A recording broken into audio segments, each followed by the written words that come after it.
Salam berjumpa kembali Bapak Ibu, saudara-saudari, teman-teman sekalian, sahabat-sahabatku yang terkasih. Pada kesempatan ini saya mengajak kita kembali lagi untuk mempersiapkan sedikit waktu kita mendengarkan sabda Tuhan yang kita ambil dari Penginjil Lukas bab 7 ayat 1 sampai 10. Yesus menyembuhkan hamba seorang perwira di Kapernaum. Setelah Yesus selesai berbicara di depan orang banyak, masuklah ia ke Kapernaum. Di situ ada seorang perwira yang mempunyai seorang hamba yang sangat dihargainya. Hamba itu sedang sakit keras dan hampir mati. Ketika perwira itu mendengar tentang Yesus, ia menyuruh beberapa orang tua-tua Yahudi kepadanya untuk meminta supaya ia datang dan menyembuhkan hambanya. Mereka datang kepada Yesus dan dengan sangat mereka meminta pertolongannya, katanya, "Ia layak engkau tolong, sebab ia mengasihi bangsa kita, dan dialah yang menanggung pembangunan rumah ibadat kita." Lalu Yesus pergi bersama-sama dengan mereka.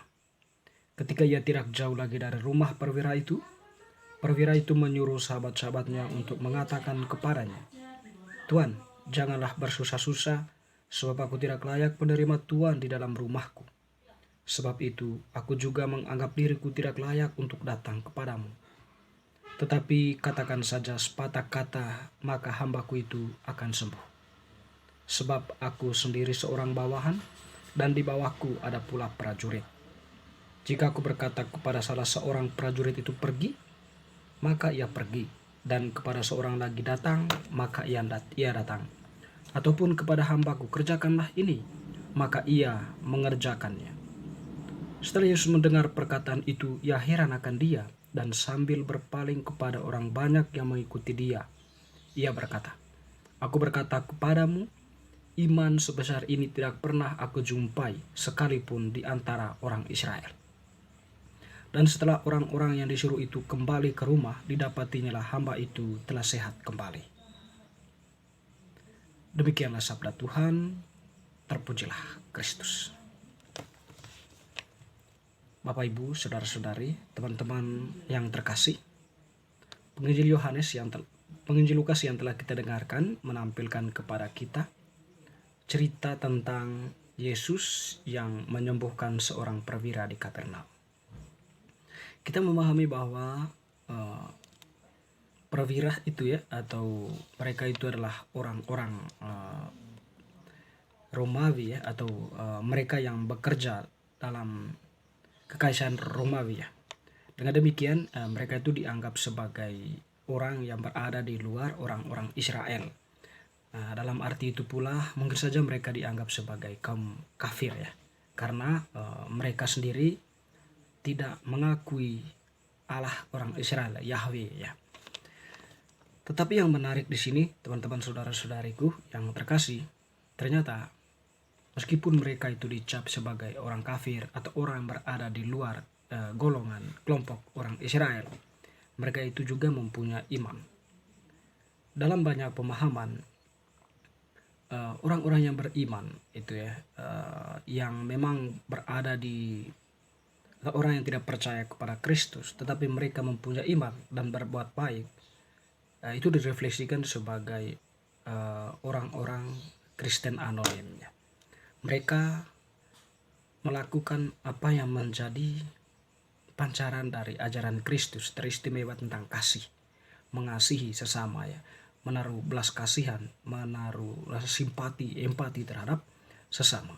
Tindakan-tindakan mereka itu tentu sudah menunjukkan sebuah tindakan iman akan Allah, di mana memang Allah menghendaki kebaikan.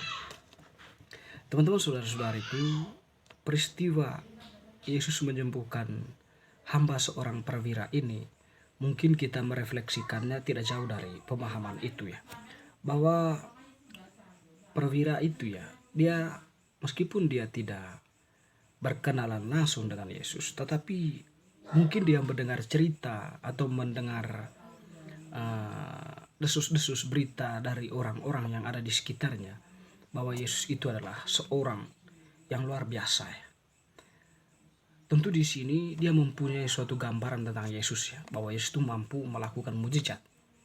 Ya, karena memang mungkin cerita orang Yesus itu mampu melakukan mujizat, mampu menyembuhkan orang-orang sakit dan sebagainya. Karena itu dia meminta bantuan Yesus.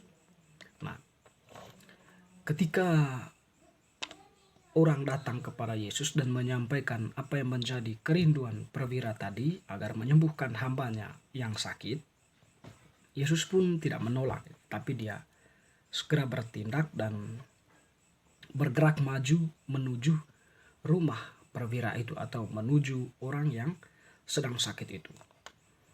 Yang sangat menyentuh mungkin ya. Ketika Yesus dalam perjalanan, perwira itu menyuruh beberapa orang untuk pergi menyampaikan kepada Yesus ya untuk tidak segera datang ke rumahnya, tetapi katakan sepatah kata saja maka hamba itu akan sembuh. Jadi ya pernyataan ini disampaikan kepada Yesus. Tuhan, janganlah bersusah-susah sebab aku tidak layak menerima Tuhan di rumahku. Sebab itu aku juga menganggap diriku tidak layak untuk datang kepadamu. Tetapi katakan saja sepatah kata maka hambaku itu akan sembuh. Katakanlah sepatah kata maka hambaku itu akan sembuh. Artinya sebuah bagi Yesus itu sesuatu yang baru ya, yang dia tidak jumpai di Israel. Pernyataan iman yang sungguh luar biasa. Itu pernyataan percaya kepada Allah ya. Orang itu memang dalam dirinya itu ya sungguh-sungguh percaya. Sekaligus ya di sini ya kita yang percaya sebagai Tuhan, kita mungkin merefleksikan bahwa sekaligus dia itu mengungkapkan kepercayaannya kepada Tuhan akan sabda Yesus. Kekuatan sabda Yesus yang mampu menyembuhkan. Ya sehingga ya kata-kata itu ya kata-kata yang penuh makna. Sampai-sampai Tuhan pun kaget ya. Atau sampai-sampai Yesus pun ya dia memuji ya orang itu. Yesus tadi mengatakan bahwa setelah Yesus mendengar perkataan itu, ia heran akan dia dan sambil berpaling kepada orang banyak yang mengikuti dia. Dia berkata, aku berkata kepadamu, iman sebesar ini tidak pernah aku jumpai sekalipun di antara orang Israel. Heran Yesus kan? Yesus heran dengan kata-kata itu. Ya, itu kan sebuah ungkapan iman yang luar biasa ya, yang lahir dari seorang yang bukan orang Israel, tetapi sungguh-sungguh menyentuh hakikat Yesus sebagai Allah. Sabda yang menjelma menjadi manusia, dan dia nampaknya itu ya meskipun dia ya dalam posisi sebagai orang bukan orang Israel, tapi itu sudah menyentuh Yesus sebagai hakikat atau menyentuh Yesus sebagai sabda Allah menjelma menjadi manusia. Katakan sepatah kata saja maka hambaku akan sembuh. Nah itu tadi Yesus menanggapi itu ya dengan keheranan, tapi di balik ke kata-kata itu mengalirlah kekuatan ilahi ya menyentuh orang yang sakit tadi, sehingga orang yang sakit itu pun mengalami kesembuhan. Dan setelah orang-orang yang disuruh itu kembali ke rumah, didapatinya lah hamba itu telah sehat kembali. Kalau di Injil lain ya, di Injil sinoptik yang lain ya dikatakan bahwa ditentukan jamnya, jam berapa hamba itu sembuh dan jam berapa orang itu perwira itu mengeluarkan kata-kata itu kepada Yesus. Intinya bahwa kata-katanya itu membuat Yesus heran dan mengalirkan kekuatan ilahi menyembuhkan orang tersebut, atau terjadilah mujizat atas orang yang sakit itu. Teman-teman, saudara-saudari yang terkasih, mungkin yang kita pelajari di sini bahwa kerendahan hati dalam hidup beriman itu penting.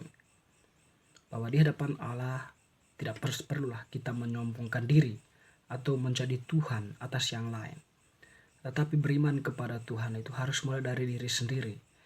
Rendah hati ya di hadapan Allah dan sesama. Rendah hati menghayati sabda-sabda Tuhan, bukan dengan keangkuhan.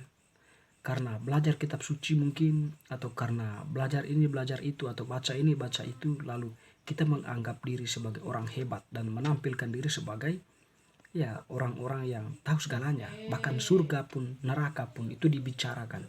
Bahkan menilai orang ini orang itu akan masuk neraka, menilai orang ini orang itu adalah kafir. Tuhan tidak menghendaki itu dalam hal beriman, tetapi yang dikehendaki oleh Allah adalah kerendahan hati dalam beriman. Iman yang dijalan dengan kerendahan hati itu lebih bermakna daripada kesombongan. Seperti perwira tadi ya, dengan segala kerendahan hatinya dia menyampaikan itu kepada Tuhan. Dan dia pun mengalami berkat dari Tuhan, di mana hambanya yang sakit itu mengalami kesembuhan. Semoga bacaan hari ini semakin meneguhkan iman kita. Amin.